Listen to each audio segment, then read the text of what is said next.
Hello madam, कहाँ जा रहे हो तुम जल्दी से? मैं कहीं पे भी जा रही हूँ, आपको उससे क्या मतलब?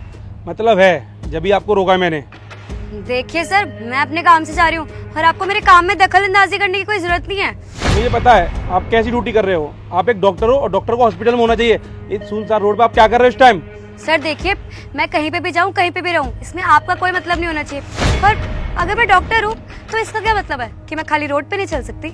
मुझे पता है तुम कैसी डॉक्टर हो। लोग डॉक्टर को भगवान मानते हैं, बट तुम तो डॉक्टर के नाम पे धब्बा हो। बस बहुत हो गया। अगर मैं आपकी वर्दी की रिस्पेक्ट कर रही हूँ तो आप भी मेरी वर्दी की रिस्पेक्ट कीजिए। अगर आप पब्लिक सर्वेंट है तो मैं भी पब्लिक सर्वेंट हूँ। यहाँ पे मैं कोई गलत काम नहीं कर रही हूँ, समझे? मुझे पता है तुम किस प्रकार की पब्लिक सर्वेंट हो। लोग तुम्हारे पास इलाज के लिए आते हैं, लेकिन तुम क्या करती हो? उन गरीब लोगों से पैसे मांगती हो। बस बहुत हो गया सर, मैं कब से देख रही हूँ आप मुझे कुछ भी बोली जा रहे हो, मेरा रास्ता रोक रहे हो। एक ईमानदार डॉक्टर को इतना उल्टा सीधा बोल रहे हो। आखिर बात क्या है? आप बात तो बताइए मुझे। रुको, मैं तुम्हें सब कुछ बताता हूँ जब तुम्हारी समझ में आएगा। ये लीजिए, वहाँ हॉस्पिटल में मैं आपकी मदद नहीं कर सकती थी, इसलिए मैं यहाँ पे आई। अब आप अपनी माँ का इलाज करवाइए। अरे ये डॉक्टर इस गरीब को पैसे क्यों दे रही है? लगता है कुछ लेन देन का मामला है। आपका बहुत बहुत शुक्रिया, आपने मेरी बहुत मदद की है। अब मेरी माँ का इलाज हो जाएगा ना? कोई बात नहीं, ये रखिए आप, और आपकी माँ का इलाज मैं ही करूँगी। जाके देखना पड़ेगा। देखा तुम किस प्रकार की डॉक्टर हो, अब तुम्हें समझ में आया?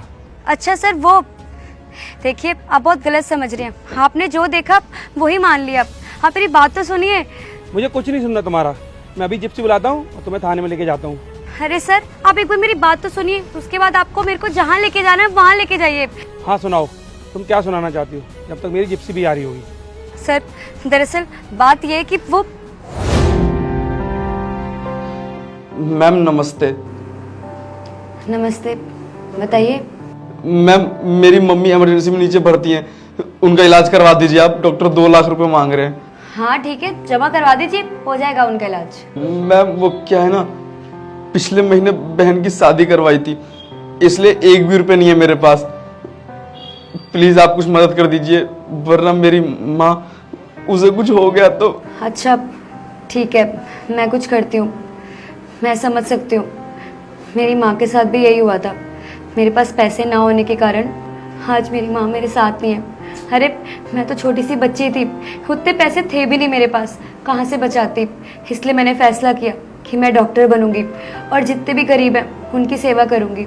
देखो, यहाँ मैं तुम्हारी कोई मदद नहीं कर सकती।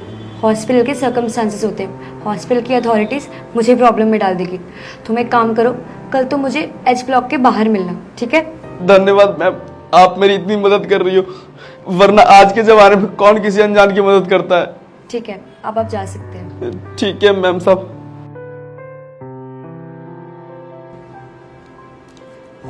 अब आपको पता लग गया कि दरअसल सच्चाई क्या थी। अरे वो गरीब था, उसको मेरी मदद की जरूरत थी। वो कहाँ से लाता इतने पैसे, कहाँ से कराता अपनी माँ का इलाज, इसलिए मैंने उसकी हेल्प की। अरे मैडम, मेरे को माफ़ कर दो। मैंने जो देखा वो सच समझ लिया। मुझे लगा आप लोगों के बीच में कुछ पैसे का लेन देन हो रहा था, तो मैंने सोचा आप घूस ले रहे हो। आप बड़े बेकार डॉक्टर हो, तो मुझे माफ़ कर दो प्लीज़। नहीं नहीं सर, आप माफ़ी मत मांगिए। अरे आप तो अपनी ड्यूटी कर रहे थे, बट आपको फिर भी इतना ध्यान रखना चाहिए था। जब मैं आपको बार बार बोल रही हूँ कि आप मेरी बात सुनिए, आप मेरी बात सुनिए, आपने मेरी एक बात नहीं सुनी और आप पुलिस बुला रहे थे।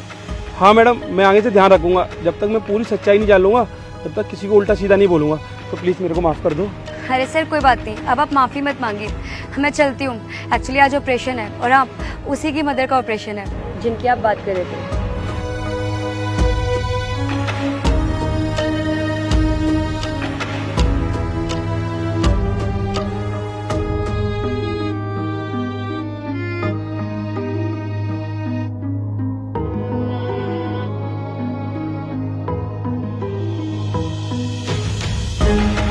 Thank you.